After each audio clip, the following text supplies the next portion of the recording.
Kufuata leo nchini Demokrasia ya Kongo Mashariki, drone za FARDC zimeshambulia Mukoko huko Minembwe zikiua wanawake na watoto na kusababisha wananchi wengi kuhamia sehemu nyingine, inasema AFC M23.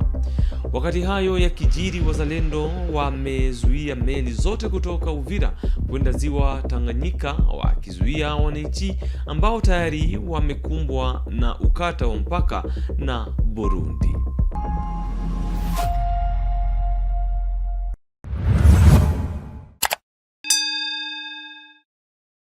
Hujambo. Kijiji cha Mukoko huko Minembwe kwenye milima ya Fizi Kivu ya Kusini kimeshambuliwa na drone za FARDC. AFC M23 inalaani vifo vya wanawake na watoto na kuhamia kwa wananchi wengi. Maelezo kamili na Iblis Basabose. Siku ya Jumatatu tarehe 12 Januari mwaka 2026, drone ya serikali ya Kinshasa zilifanya mashambulizi ya mabomu Minembwe, hasa Mukoko na maeneo ya karibu. Mabomu haya yalipigwa bila kuchagua, yakalenga maeneo yenye raia wengi.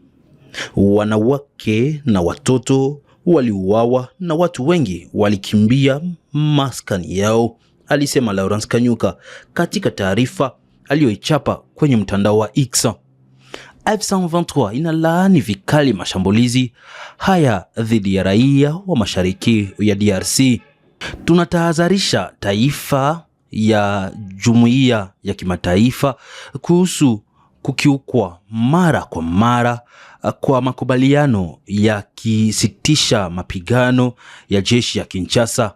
Haya ni matendo hatari na yakiukwa sheria ya kimataifa za vita, aliongeza msemaji wa kisiasa wa AFC M23. Kulingana na chanzo cha utawala, mapigano yalitokea Jumapili tarehe 11 Januari mwaka 2026 huko Mukoko kati ya wapiganaji wa Twirwaneho na FARDC wakisaidiwa na wazalendo. Wiki iliyopita Twirwaneho ilikuwa imetoa tahadhari juu ya kuongezwa kwa askari wapya wa jeshi la Burundi katika plateau za Minembwe. Mapigano mengi pia yaliripotiwa Jumapili katika maeneo ya Fizi na Mwenga Kivu Kusini na pia Masisi Kivu Kaskazini. Wazalendo wamezuia meli na mashua zote kutoka Uvira kwenda Baraka, Kalemi na Mboko kwenda ziwa Tanganyika.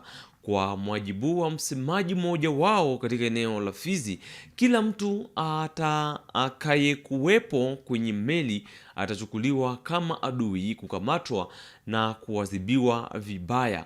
Wananchi wa Uvira sasa wameshindwa kusogea au kupata riziki zao, hali iliyozidi kuwa tete kutokana na kufungwa kwa mpaka wa Kavimvira na Burundi. Maji hapa kutoka Uvira, unaona kuko bato au maboats, mapiroge motorize zinatoka Uvira zinaenda Baraka, zinataka kutoka Baraka ziende Uvira. Hatutaki kuona boti au bato inatoka Uvira inaenda Baraka, au inatoka Uvira inaenda Kalemi, au inatoka Uvira inaenda Mboko. Au hatutaki kuona bato au boti inatoka Mboko, inatoka Baraka, inatoka Karamba, Ubwari, inatoka Kalemi inaenda Uvira. Maji kabisa tunaifunga. Na ndio maana tunaambia raia ya Uvira hivi, wale wa armateri wa maboti wa mabato wenye wako Uvira na wenye wako Baraka na wenye wako Karamba, wenye wako Mpreskili ya Ubwari, tunawaambia kama maji hakuna boti wala bato yenye tenda Uvira, na hakuna boti wala bato yenye tatoka Uvira kwenda Baraka. Maji tunaifunga kabisa. Sababu tunafunga kwa sababu ya usalama. Kwa sababu ya usalama. Boti itatoka Uvira ni raia ndio bien sûr, lakini atuhakikishe ya kwamba eski ni raia. Ile ni kitu cha kwanza. Cha pili, hatuna uhakika wa usalama. Atanyanganywa mumaji au utajua kama ni M23 au ni wazalendo au ni wanani wamefanya kitu kibaya. Na ndio maana kwa hii wakati tunakataa kwanza movement ya mumaji ya kutoka Uvira au kwenda Uvira. Tunaikataa kabisa, ni kusema tunahofia usalama. Na mtu ambaye tutamshika kwa hii wakati ambaye anatoka Baraka, anatoka Karamba, anatoka wapi, anaenda Uvira, mwingi tutamshika, boti yake tutaichukua, itakuwa na kazi ya kupeleka maaskari mafasi ambazo zitakuwa zinahitajika. tutashusha watu wanafungwa na boti tunaichukua au bato tunaichukua, inakuwa na kazi tu ya kutumika kazi ya serikali.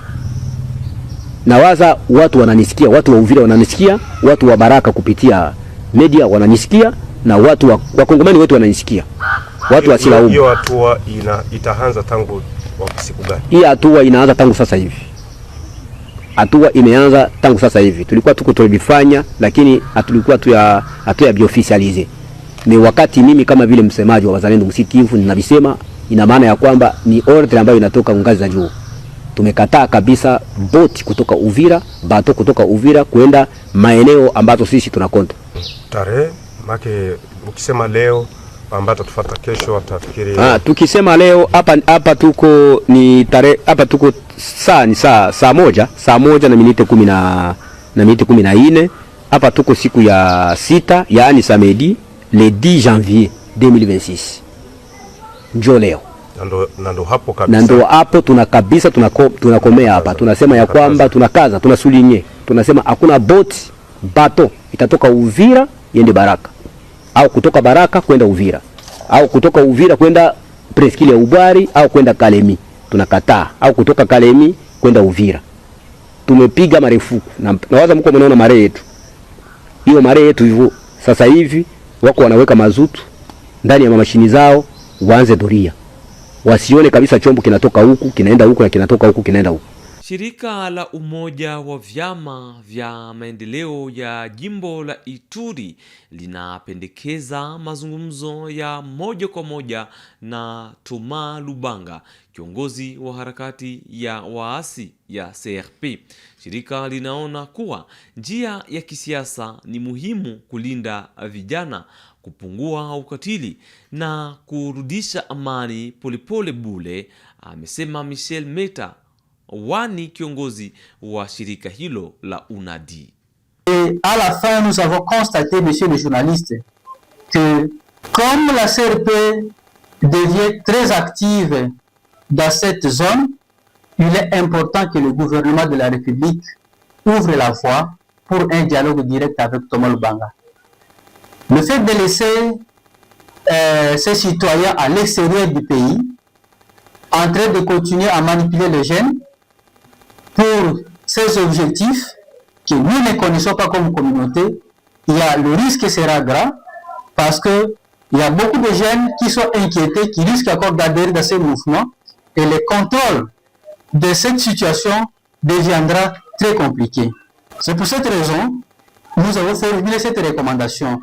Il faudrait qu'il y ait la présence de l'État à travers tous ces services, l'armée pour se rétablir la confiance avec la population pour bien mener les opérations, qui est la présence de la police sur le terrain, qui est aussi cette très bonne collaboration entre le UPDF et le FARDC pour contrôler la zone.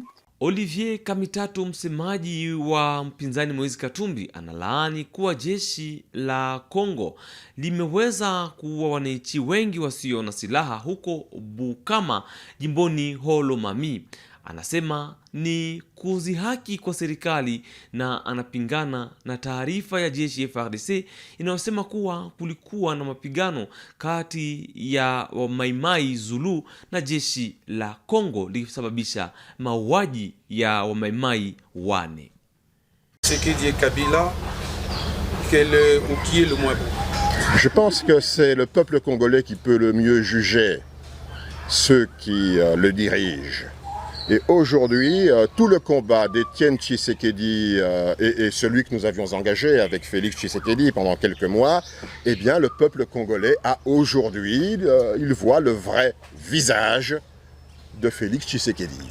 Les masques sont tombés et manifestement, il n'y a pas là palabrer devant une dictature qui s'installe. Eh bien, nous agirons de la même manière contre tout dictateur. Vous savez, les dictateurs, très souvent, terminent dans les poubelles de l'histoire. Aujourd'hui, tous ceux qui peuvent encore croire qu'ils sont dans une démocratie, eh bien, ils doivent se réveiller avec la gueule de bois. Si certains ont été enivrés par les discours de M. Tshisekedi et ses amis, aujourd'hui, c'est une banale dictature qui doit être renversé pour un nouvel ordre démocratique qui est inscrit dans la Constitution. Et donc nous disons, nous voulons le respect des lois et de la Constitution de ce pays. Vous êtes déçu de Félix Tshisekedi? Il n'est apparemment, et je l'ai dit, il n'est plus une solution, mais devient-il déjà un problème? Et M. Tshisekedi vous a traité de voyou par rapport à l'actualité. Que répondez-vous? Écoutez, moi je n'ai pas à commenter les dérives verbales de M. Tshisekedi. Je ne suis pas de ce niveau-là. Makamu wa waziri mkuu anayeshughulikia mambo ya ndani Jacquemain Shabani Luko alipokea Jumapili tarehe 11 Januari kikundi cha chama cha walimu wa chuo kikuu cha Kinshasa AMAPUKIN kuzungumzia mauaji ya Profesa Mathieu Abada Diabarsona yaliyotokea usiku wa tarehe 7 hadi tarehe 8 Januari.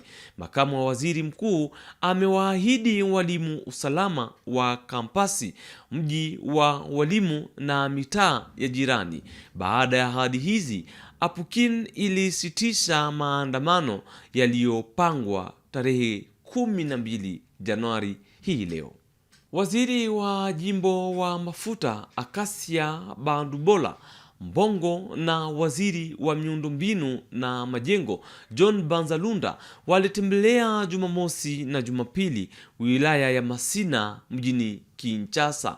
Lengo la ziara ilikuwa kupata taarifa zaidi kuhusu mgogoro kati ya shirika SEP Congo na shirika OVD kuhusu upanuzi wa barabara ya Kulumba.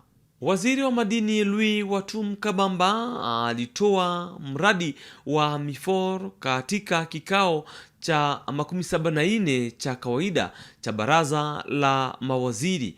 Mradi huo unalenga kuchimba hadi tani bilioni 20 za chuma, kuanzisha viwanda vya usindikizaji na njia ya usafirishaji wa kisasa. Serikali inalenga kuimarisha viwanda na uhuru wa kiuchumi wa nchi ya Jamhuri ya Kidemokrasia ya Kongo. Mpendwa mtazamaji, ni pamoja na habari hizo serikali ya Kongo ndio tunakomesha taarifa habari yaliyojiri leo nchini Jamhuri ya Kidemokrasia ya Kongo, tukitangaza moja kwa moja kutoka mjini Goma, mashariki mwa DRC. Tukutane kesho kwa habari zingine.